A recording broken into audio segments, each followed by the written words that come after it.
¿Por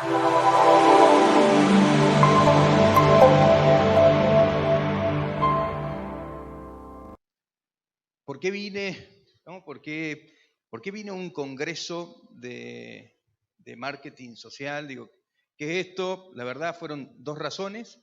Primero porque me invitó la universidad, como exalumno de la universidad, para mí es un placer volver, un honor volver, pero además la Universidad Católica de Córdoba y las universidades jesuíticas en general y el mundo jesuita ha sido un aliado histórico de nuestra fundación. Por lo tanto, también sentimos que tenemos, ¿no?, toda esa historia y ese compromiso hacia futuro. Hemos acompañado desde la creación de la red de universidades jesuíticas de América Latina, el trabajo de Fe y Alegría en toda América Latina, el trabajo con camélidos en la Patagonia desde la Universidad Católica de Córdoba, la creación de nuestra Córdoba, y estamos acompañando ahora todo el proceso de paz en Colombia junto con un líder jesuita que es Pacho de Rux. Así que nuestra historia, la historia de nuestra fundación está íntimamente ligada con el mundo jesuita. Entonces esta es la primera razón. La segunda razón es que quería saber qué es esto del marketing social. La verdad que no conocía siquiera el término. Primero me hizo medio ruido esto de marketing social, después leí que era la utilización de las técnicas, de las técnicas del mercado, del marketing, para generar cambio social, y ahí me di cuenta que podríamos bien describir a Fundación Avina con esos términos, quizá nos puedan sumar a la Asociación Internacional en algún momento. ¿Y se lo apagué? Sí. Solo una filmina solo para contar qué es Fundación Avina. Fundación Avina fue creada por un empresario suizo, Stefan Etmihainy, hermano del principal accionista de Holcim, así que somos todos medio algo así como primos. Trabajamos en cerca de 20 países en América Latina y desde hace unos años estamos llevando nuestro aprendizaje a África, principalmente a Mozambique, y vamos a estar acompañando la visita del Papa Francisco en Mozambique y el trabajo con jóvenes para generar procesos colaborativos también en África. Tenemos más de 8.000 aliados y hemos invertido más de 500 millones de dólares en forma de donaciones, principalmente en América Latina. Y en el año 2007, 2008 nos empezamos a dar cuenta que esto no servía demasiado, que a pesar de que habíamos invertido cerca de 500 millones de dólares, sí generábamos cambios sociales, pero estos cambios sociales eran insuficientes para mover de verdad la aguja. Entonces empezamos a ver qué cosas pasaban en el mundo y qué cosas pasaban con aquellos procesos que nosotros acompañábamos y que sí tenían impacto lo que hoy llamamos nosotros cambio sistémico, nosotros y muchos más, cambio sistémico, y que básicamente tienen tres componentes. Uno, van a las causas y no a las consecuencias, ¿no? Modifican el status quo. Segundo, lo hacen en escala. Tercero, generan la resiliencia suficiente para que este cambio no sea revertido fácilmente, ¿no? Y encontramos algunos puntos en común en estos casos, ¿no? Y es lo que quiero compartir con ustedes, y es básicamente que tienen estos 5 elementos. No sé si se puede apuntar o no, pero capital social, ¿no? Hay una gran capacidad de convocar a los líderes, a las élites, en el sentido de aquellos que tienen un público propio, que tienen gente que los escuchan, pero además, ¿no?, hay liderazgos colaborativos y hay arquitecturas sociales para reunirlos. Hay una visión unificadora. Uno de los elementos más importantes es construir esa visión de futuro hacia donde todos quieren ir. Se genera una agenda compartida de acción, ¿no?, desde el punto de donde estamos y mirando hacia donde queremos llegar. Vamos pensando cuáles son aquellos pasos que tenemos que hacer para llegar a ese punto, donde cada uno de los actores involucrados tiene un rol. Se mete innovación, se genera innovación desde el principio, y se generan acciones de incidencia para transformarlo en un verdadero cambio de prácticas en el mercado o una nueva política pública cuando se busca incidir en el sector público. Yo tenía muchas ganas de contarles los casos, pero me dijeron que no cuente los casos, que cuente el método, pero sí les cuento cuáles fueron las fuentes que nos llevaron a sistematizar esto y plasmarlo en un libro que se llama Colaboración, ¿no? Quizá demasiado obvio el título, pero es como la colaboración no es solo una idea, sino que se transforma en una verdadera práctica. Y sí, que tomamos 3 casos ejemplares ahí, cosas en las cuales estuvimos involucrados. Primero es cómo logramos, digo logramos no porque lo hizo Abina, sino porque lo hicimos con muchos otros, arrebatarle a las mafias de las tierras más de 100.000 hectáreas, 128.000 hectáreas de bosque prístino para convertirlo en un parque nacional, cómo salió Chile de la crisis energética y cómo dejaron los cartoneros de ser un problema. Los carreros, para aquellos que son un poquito más viejos, solían ser vistos como un problema, como seres humanos descartables, creo que decía Marta al principio, ¿no? Esos eran los cartoneros, ¿no? Saquémoslo de la vista, que no se metan al centro. Había ordenanzas porque les prohibían a ellos entrar en el centro. Entonces, estos 3 casos que son muy distintos entre sí tienen en común que se aplicó este método, y esto lo pueden utilizar para estudiar cualquier cambio. Los cambios sociales se producen todo el tiempo. Hay que ver cómo podemos incidir para que esos cambios sociales nos lleven a aquellos puntos donde realmente queremos ir. Voy a compartir simplemente 3 o 4 elementos respecto de la colaboración. Y primero es algo que a los que venimos de las ONG tenemos la autopercepción de que somos los buenos de la película, y por lo tanto nos cuesta muchísimo hablar de intereses y de reconocer que los otros también tienen intereses y que esos intereses también son legítimos. Una persona bien ONGeril, si le hubieran preguntado a Andrés por qué viniste a este congreso, le hubiera dicho, no, quiero contribuir con el bien público general y que todo el mundo sepa que se puede utilizar la colaboración para cambiar el mundo para mejor. Pero si me saco ese discurso casi de futbolista, les cuento que tenía ganas de volver a ver a mis amigos, quería volver a ver a Marta después de más de 25 años de no verla, sentía un deber para con la Universidad Católica de Córdoba y sentía curiosidad para ver de qué se trata el marketing social. Las ONG no solemos poner eso sobre la mesa y no solemos reconocer que los políticos quieren votos, necesitan votos. Si no tienen votos, no son políticos. Yo soy politólogo, un amigo me solía decir, Andrés, un político sin votos es un politólogo, ¿no? Queriendo de alguna manera insultarme, pero es verdad, digamos, si no hay votos, un político no puede ser tal. Y si queremos cambiar el mundo, tenemos que entender que necesitamos darle votos a los políticos que se sumen. Y las empresas necesitan ganancias, entonces si queremos que se sumen, tenemos que permitir que las empresas generen ganancias con este tipo de cambios. Y el interés central de las ONGs, en contra de lo que muchos creen, no es tener financiadores, sino es tener credibilidad. La credibilidad, si alguna vez quieren destruir una ONG, destruyan su credibilidad, porque esa es la fuente de recursos, es la fuente de impacto, es la fuente de voluntarios, etcétera, etcétera. Entonces, el primer punto es capital social, ¿no? Que parte de reconocer los intereses de cada uno de los distintos involucrados. Entonces, cada vez que vamos a intervenir y que queremos generar cambios sociales, identificamos cuál es el capital social relevante, entendemos cuáles son sus intereses, y vamos construyendo relaciones respetuosas de la identidad y los intereses que facilitan la creación de confianza y el involucramiento cada vez más profundo en procesos de cambio. Tendría mucho más para hablarle de cada uno de estos puntos, pero el tiempo es bastante acotado.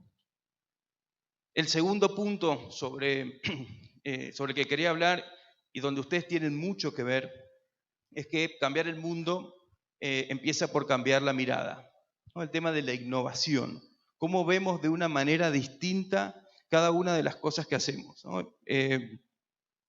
Cuando empezamos a trabajar con los recicladores allá por el año 2003, 2004, el nombre era los cartoneros, ¿no? Eran un problema. El cartonero, pepenadores, carreros en Córdoba, catadores de ajúa en Brasil. Y dialogando con ellos empezamos a sentir algo distinto. Ellos no eran un problema. Eran personas con la cultura de trabajo que muchas veces tenemos que trabajar en la mayoría de los jóvenes, que frente a procesos distintos que los expulsaron de las oportunidades, buscaron de qué manera se involucraban, generaban sus propios ingresos, pero que además estaban contribuyendo a la economía circular, donde también Holcim quiere meterse. Dijimos, la verdad, no está acá el problema, acá está la solución para lo que necesitamos. Entonces, empezar a ver los problemas de una manera diferente es la primera innovación para generar cambios sistémicos. Nos pasó lo mismo en Chile. En el año 2007, Argentina le cerró el grifo del gas a Chile. ¿Qué hizo Chile? Se desesperó. Desesperadamente buscó alternativas de generación energética y empezó a construir represas en la Patagonia chilena, y generó una escalada de movilizaciones masivas por parte del sector ambiental, que como teníamos con ellos la construcción de confianza, nos llamó, queridos amigos de Avina, queremos que se sumen a parar a estas empresas que están destruyendo la Patagonia. Pero como habíamos construido relaciones de confianza también con el sector empresario en Chile, nos llamaron los empresarios y nos decían, ustedes de Avina que están a favor del Estado de Derecho, nosotros hicimos todo lo correspondiente para poder tener la autorización para construir las represas y estamos perdiendo plata. Entonces nosotros estábamos en la disyuntiva de cuál de los dos apoyábamos, ¿no? Y la verdad que consultando con otros nos dieron una idea que nos pareció genial. Y era olvidarnos de eso por un momento y empezar a pensar qué tipo de matriz energética es la que necesita Chile. Entonces salir, ¿no? Esa innovación, de salir del problema, de verlo como problema y encontrar y descubrir ahí una solución, es otra de las claves para lograr el impacto. Esa mirada de innovación. Las soluciones suelen presentarse como problemas. Lo mismo pasa cuando hablamos, por ejemplo, de los neumáticos, ¿no? Uno podría decir que los neumáticos son un problema, otros pueden decir es una excelente materia prima para lo que queremos hacer. Y el tercer punto que quería plantear es que decir es actuar, ¿no? Suele haber una falsa dicotomía entre poner las cosas en palabras y actuar, ¿no? Decir no es hacer, ¿no? Las palabras o las obras.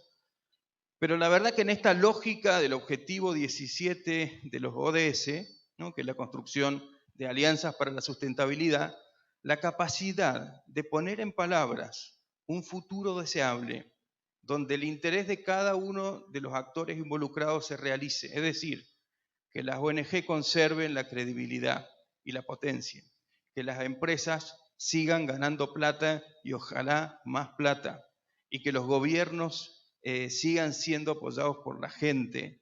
Si nosotros somos capaces de construir una narrativa de futuro, ¿no? Una imagen sobre... Esto no es un objetivo, una misión, una visión institucional, ¿no?